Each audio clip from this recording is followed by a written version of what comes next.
Hey, how's it going, everyone? Welcome to Sudbury Interviews. Today we have Rachel Mantas, and Rachel is the Executive Director of Rainbow Routes organization in Sudbury, and that is a group that maintains trails and trail networks and hiking trails and stuff. We're going to talk about that today.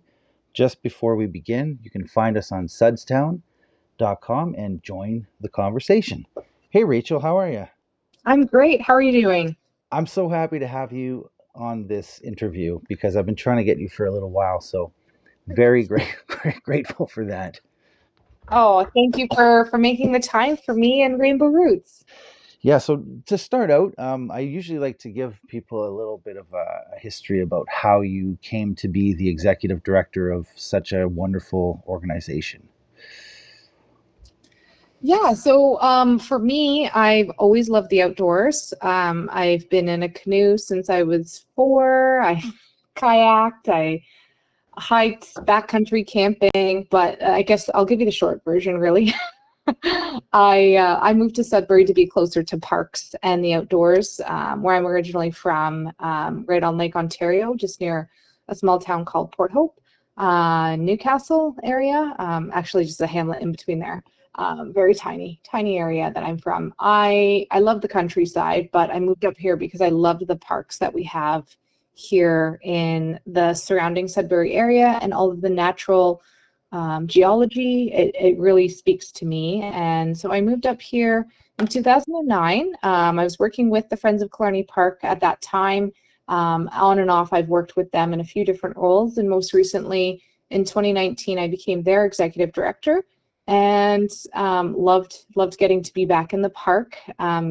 Especially while we were going through the pandemic, being able to be so close to nature, I was very fortunate that this was my calling, my option in work. And while I was working out there, I live here in Sudbury, and I started to think, I love Killarney, but it's a bit of a drive. Hmm.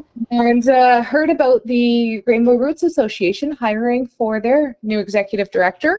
Um, and so in September of 2023, I was able to start the role. A big part of that, though, I have to say, is during the pandemic when we were mandated to stay at home. I didn't go into the park. I was working remotely. I was very lucky and fortunate in that sense. But I started to go outside and explore some of the trails just here in my neighborhood. And I realized we have so much beautiful green space, so many different trails. And I know the regreening effort that's been going on for decades is a lot to thank for that. But for myself, I didn't realize how close some of these things were right here in my neighborhood, closer to a stone's throw from my home in some instances. So I started to realize you don't have to drive all the way to Killarney. You don't have to drive all the way to Windy Lake Provincial Park just Mhm. to get good hiking in. We have it right here in our backyard. And so, like I said, when I saw the position posted, I thought, okay, let's see what happens. And let's go for it. And talked with the board of directors, and they liked what I had to share and how I wanted to care for the organization that is Rainbow Roots and highlight what we do. And so in September of 2023, like I said, I got to start as their executive director. Did you always know that you were meant to do this type of work, like with nature and outdoors type stuff? From a young age, I was very lucky in the sense that my dad's good friend actually in Port Hope, Jim Chatzik, he used to build paddles for people. I can't remember if he built canoes as well. He might have, but he had a camping store. And I just remember that feeling of Hmm. walking into a camping store and that excitement of like, oh, what can we get for our next trip? So exciting. Not that we got everything every time we went in there. Sometimes we just went in to say hi or said we needed some help with getting our paddle varnished. But that really stuck with me from my childhood of that feeling. And so when I went to school at Brock, I ended up taking business. And I had the intention of potentially opening my own camping store one day. And then one summer, I worked at a camping store and learned you don't go camping when you own a camping store. I mean, you can. You can. It's just going to be on the shoulder season. It's either going to be super buggy or maybe a little chilly. But that high season, July and August, when everyone else is out in the parks enjoying themselves, you are busy. You're stocking your shelves. You're having a special tent sale or whatever it might be. And not to say that that's not an important calling, but it kind of helped me reorganize my calling and say, maybe not. So I love what Ramaco's does, and I love other little camping stores that I've visited throughout Ontario, and I think that's a beautiful calling. But you do generally go traveling or get to spend time in the outdoors more on the shoulder season. So as I was reassessing what I might do, I knew I loved Killarney and I loved the green space that we have here in Sudbury. So it kind of evolved over time. I want to say I was very lucky when I got hired as a student. I worked at the Friends of Killarney Park when I was a university student and learned about all the different roles that you can have in parks. And yeah, through that time I'm living here in Sudbury, I learned other trail type related jobs, and that's kind of just evolved for me. So what does Rainbow Routes Association do? To explain to somebody who's never heard of it, like what are we doing? Well, it started in 1998, so the idea, and there were trails before that, of course. Sudbury didn't just start building trails in 1998.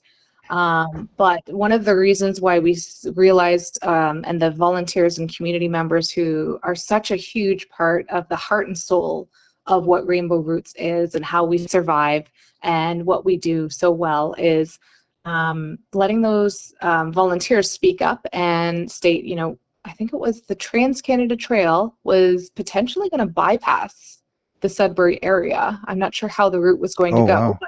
but that's like 5,000 kilometers of trail that goes from all the way out in St. John's, Newfoundland to Victoria, BC, and then some, I believe. There's even a section of it where you get to paddle on Lake Superior. And they were going to find a route that wouldn't go through Sudbury. And it wasn't deliberate to oversee, like an oversight or anything like that. But these volunteers, these community members came together and said, no, we care about these trails. We have something already established, and we know how beautiful our backyards, our neighborhoods are. We want to make sure that Trans-Canada Trail doesn't miss this vibrant, beautiful place we live in. And so they connected with the TCT, or the Trans-Canada Trail, and ensured that we were included as part of that route. So from there on, Wow. the Rainbow Roots Association has partnered closely with the city. We've partnered with Conservation Sudbury, and I think our last count, I know our last map had only about 28 trails. I think our current map that we're working on is somewhere around 40 plus trails. Wow. So there's a fair amount of trails, and as we're the city of Greater Sudbury, it's quite a large swath of land. So that means that there's a lot of trails. I think within the greater, like the central, like closer to downtown, it might even be all of Greater Sudbury. Each resident, I think the majority of our residents live within a 10-minute walk from any trail. That's So remarkable. that feels special. Yeah, definitely. That's a great story about how it started. I mean, they got together and said, hey, we don't want to be left out. Mm-hmm. Yeah, and I agree. Don't leave this place out. It's beautiful. So when you're walking, because I do a lot of walking myself, and Yeah. there's bridges and other infrastructure, like, are you guys a part of maintaining that? Yeah, so the lands and spaces are usually divvied up somewhere between Conservation Sudbury and the City of Greater Sudbury. But we take part in the advocacy and the importance, and especially being a nonprofit, we can speak up to grant funders from that nonprofit standpoint Yeah. and state, we have community members who care deeply about these trails. We've noticed some erosion that's happening. For instance, the Lake Laurentian trail that comes down a set of stairs and has you land right at the nature chalet facing Lake Laurentian. Beautiful spot. If you haven't visited, I highly recommend it. Just down South Bay Road. But the path on those stairs was being extremely eroded, not just from trail use, because of course trail use, human impact, that's always going to make a little bit of a difference. But the way that the water was flowing was having a direct impact because it was, trying to get down to the lake. So we partnered with Conservation Sudbury and found a way to lessen the erosion. And in addition, we realized as we were working through the project that one of the impacts was cyclists or bike users who were going up and down the trails next to or side by side where the staircase was, were eroding the edges without intention, of course.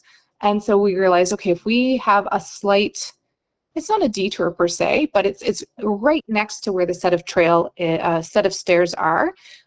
It's called a switchback. So if you've ever walked up a trail or even driven up a really steep hill and it doesn't go straight, it kind of makes this S curve back and forth. It makes it easier for someone who maybe has mobility issues on their knees, who doesn't want to step up and down stairs, or someone who might be riding a bike to have an easier go up or down that section of the trail. So if you haven't seen it, I highly recommend checking it out. And if you don't go out to Conservation Sudbury too often, there's another switchback trail that you can check out just right next to Dynamic Earth. So if you ever drive up there, right at the edge of the parking lot, I think you'd be facing to the east. So if you're looking away from the Big Nickel when you're up there, there's a switchback trail that Rainbow Roots helped build in, I believe it was late 2017. So that's a lovely trail. And if you look down that slope, you wouldn't really want to attempt it going straight down. And so it's a lot easier because you get to have that winding curve that kind of lessens the impact and makes it manageable for most individuals to go up and down.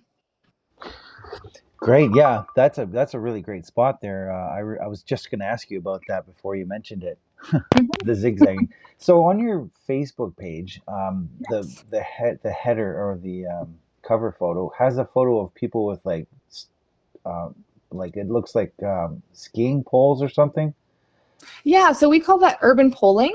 That is one of the programs that we help offer usually quarterly, if not more often, but at least 2 to 3 times a year, we try to offer a specific style of hiking. What happens is an urban pole allows for additional stability for individuals who may have taken a recent fall, may have, just recovering a bad knee or a bad ankle from an injury. But it also helps those who want to have a fully engaged core or arms, including your triceps, biceps, while you're walking, because the method allows you to have I want to say a more tiring hike. There's definitely people who have done it and learned how to do the technique properly, and say by the end of it that they're like, wow, I'm tired than a normal hike, because you're using more of your body to push off. When you're going up a hill, it's really helpful to kind of create balance. You have 4 points instead of just your 2 feet touching the ground. Now you have 2 poles also touching the ground. And then if you're going down a hill, you put those poles at like a bit of a wider stance to kind of help with stability in case it's a little steeper and there doesn't happen to be that switchback version of a trail. And actually coming up not this Saturday, a week from Saturday on July 26th, we have our next urban polling event. It's actually masked under one of our other amazing hike events. It's actually one of my favorite, I should say, programs that we provide called English Conversations on the Trail. And this is a hike program that has been partnered with the Greater Sudbury Public Library. And they have an amazing program. It's called English Conversations. So anyone who's a newcomer or has maybe even lived here for 10 or 15 years, but their first language might not be English, and they just want to go to an easy to talk to kind of group. You kind of sit around in a circle. I think sometimes they have little potlucks, and meet new people and practice your skills.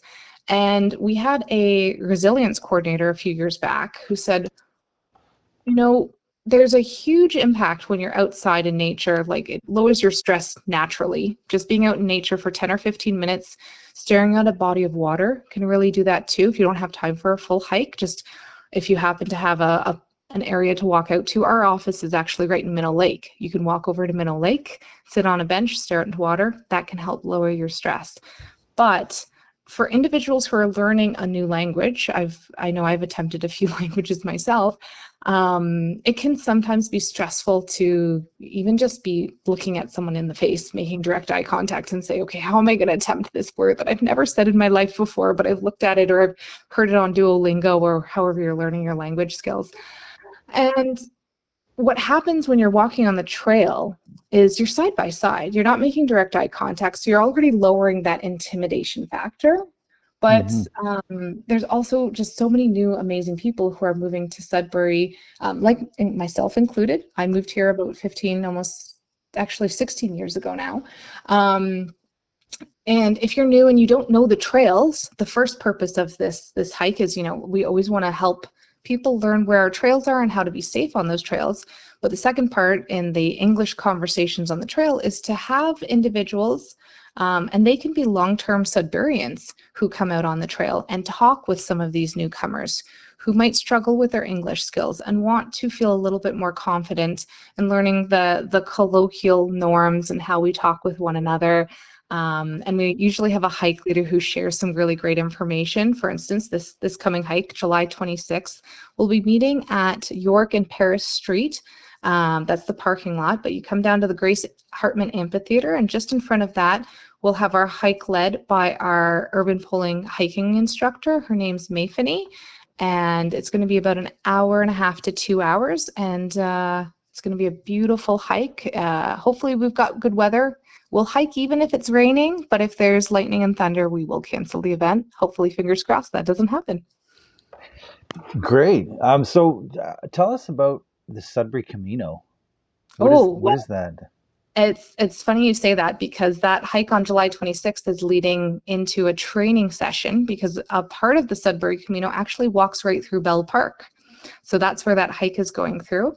So the Sudbury Camino is happening on August 16th. So we are tomorrow. I think we're about a month away from the Camino, but it's a beautiful event, and we have so many different people from different walks of life who come in and join this. It was started in 2017, and over the time, I think this is we skipped 1 year, maybe two, but overall we're on our 8th annual Camino. And if you haven't heard of the term Camino before, it's based off of this beautiful hike that's in Spain, and it actually can start from almost anywhere, I think, in Europe you can start from. A lot of people start from France, some people start from other portions of Portugal, but it's anywhere. The often hiked section of it is 800 kilometers.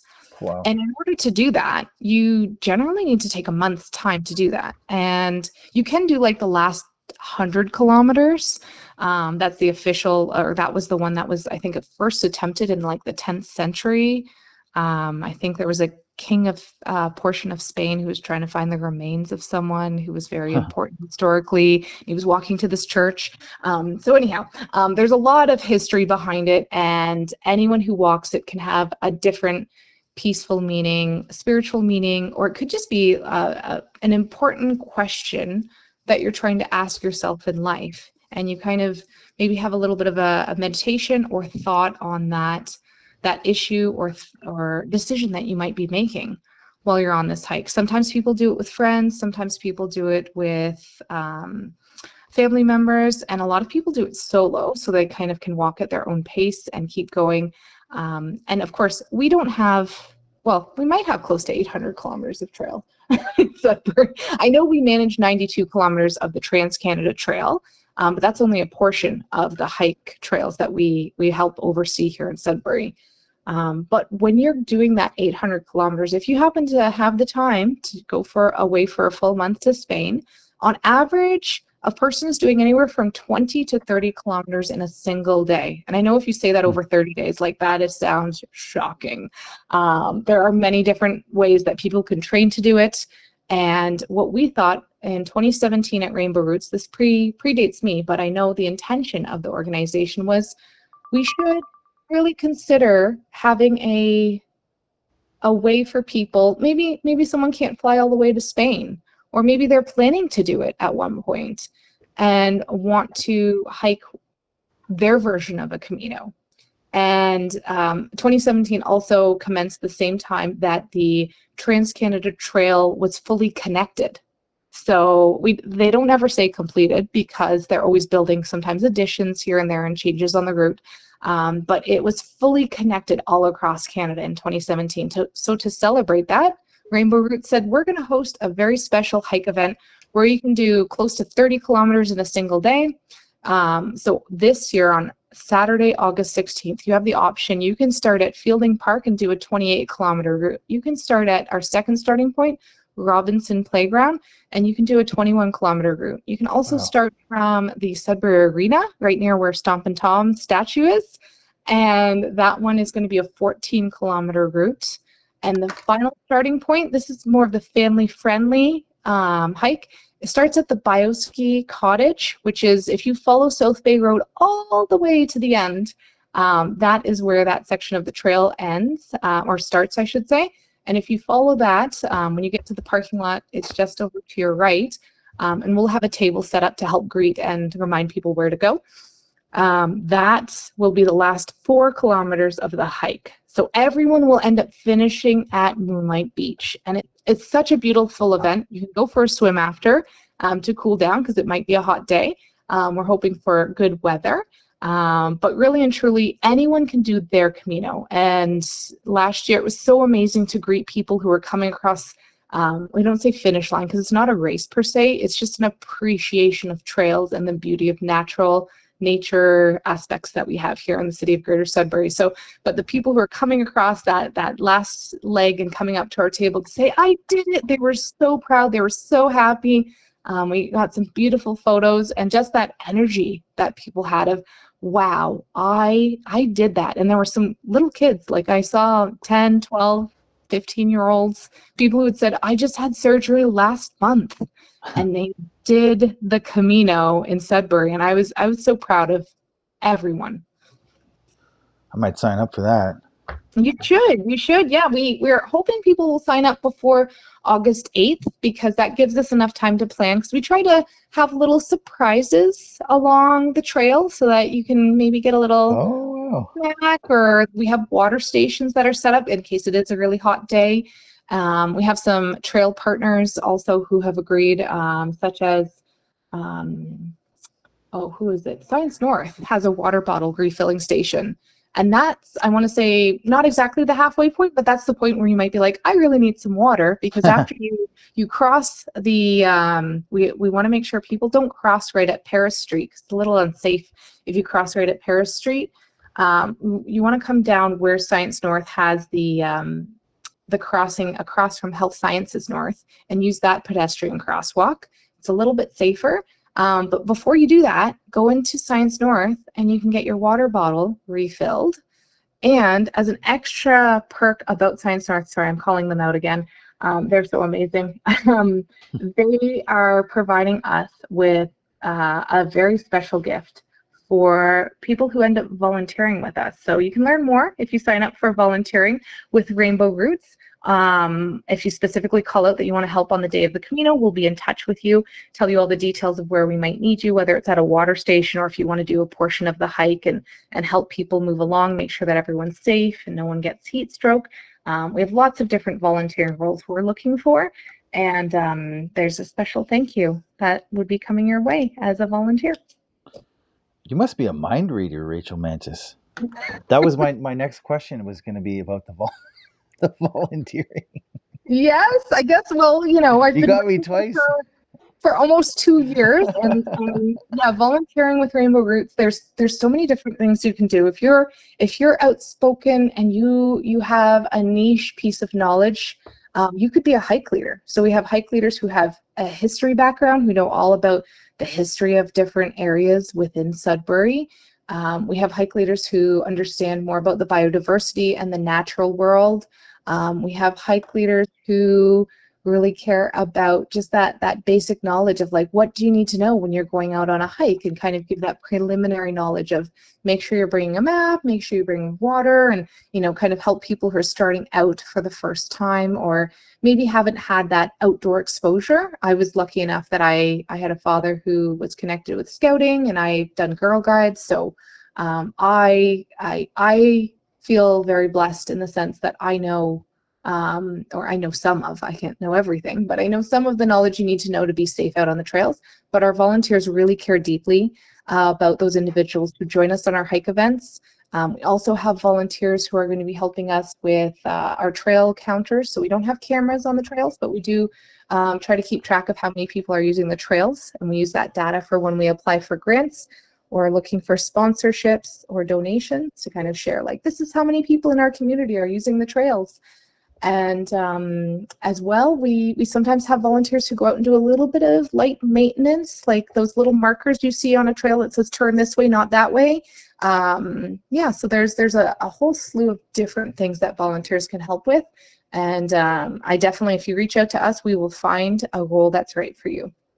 You must have a crystal ball. Okay, well, I'm going to leave you with this last one. And this is what I call the daily segment. And it's a question that I ask every guest. You might be the eighth now, something like that. So here's the question. What is one thing that you feel would make Sudbury greater? Well, if we had a little bit more awareness and availability and options for accessibility. I know someone personally who has low vision and low hearing, and if they were to, live a day in the life on their own, there are some areas in our city that aren't as great for them to experience. We do have some options. We do have, I know some of the crosswalks we have those little ribbly bumps. I'm not sure what they're called, but the yellow dots that are at the end of the sidewalk, so you know not to continue moving if you're waiting for a light to change, to safely cross the street. But having a more accessible, safe environment for individuals who need it, and it's not just individuals who are born with those limitations. Sometimes it's individuals who maybe suffer an injury, and then you start to see the world differently, and you realize, oh yeah, this must be a challenge for someone who deals with this day in, day out. I'm just recovering because I actually hurt my elbow pretty badly a few years ago when I was hiking in Killarney, and started to realize, yeah, having two hands is helpful. So when I was in that cast and whatnot, I realized, oh, this is, it opened up my eyes to realize that having a more accessible place to live in, it's always nice to have friends and family to help you out, but it's also great for individuals to be independent. And if you get a chance, I encourage you to visit our events page and keep an eye out for our next Inclusive Trail Trekkers. That is a hike program that we offer for individuals who have some mobility limitations or are recovering from an injury. And that accessibility side, I think, would make Sudbury a greater place to live. Wow, good answer. What I love the most is that it's so unique. Everybody's answer is so unique, and it's really, really great and amazing to listen to and be a part of that. So, Sudbury Interviews, everyone, I want to thank you deeply, profoundly for your time, Rachel, and your charisma and your caring personality. And I know why they chose you Oh, thanks, Danny. to take care of this, because you're so loving and kind, and it's really great to talk to you, and I'm sure many people will appreciate that when they hear this. Oh, thank you so much, Danny. It's been great chatting with you, and I really appreciate your care for our community and highlighting all the amazing things that are going on out there, and especially with Rainbow Roots today with you. Hey, it's my pleasure. You have a great night, and we'll see you up the road or on the trails. You definitely will. Take care. Bye. Take care. Bye.